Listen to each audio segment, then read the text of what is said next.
That's how he taught. I'm like, what? And you get to figure it out yourselves. Some of these things are real, you just have to examine yourself and figure out things for yourself. I mean, I've struggled with things for years,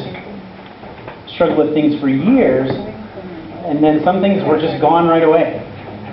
Almost just over? Gone right away. I mean, I used to have the most vulgar mouth you could imagine. I mean vulgar. It was so bad, I was kicked out of place after place after place because of my language, because of my attitude, and it was terrible.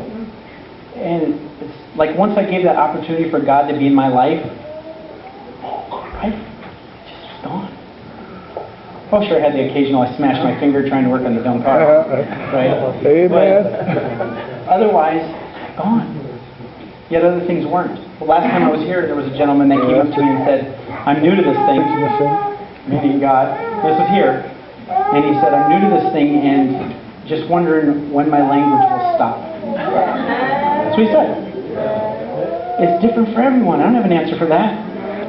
The great thing is there's such thing as where sin abounds, grace abounds much more. Right? Much more grace. Much more grace than we have to worry about with our sins. Jesus isn't looking at our sin. His grace is sufficient. I don't know what it was. There was a guy named Paul in the Bible that struggled with some things. And he prayed. He said the devil was after him and doing these things. And he prayed 3 times. And God's like, my grace is sufficient. So it's patience. It's patience, yet there's some things I think we can stay out of and have happier lives. And I think for this lady, if she was, I don't know what caused her in her life to be in the situation that she was in. It doesn't matter. But God could make all things good for her. And the one thing you could say was, hey, don't go back and do that anymore. It's not good for you. Right? It just wasn't good. And I think that's what he was meaning. Don't go back and do that again. Not a good thing. So, that's the conclusion of my talk. Good.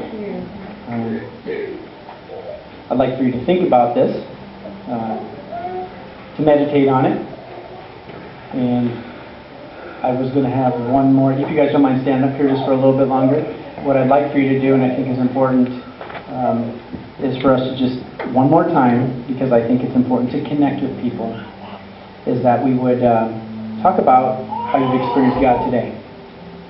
Either through what I've said, maybe through what you read, maybe what you heard or what you sung. But just talk about how you've experienced Him today. So I'll give you a couple minutes to do that, and then we'll sing a hymn or a song. Okay.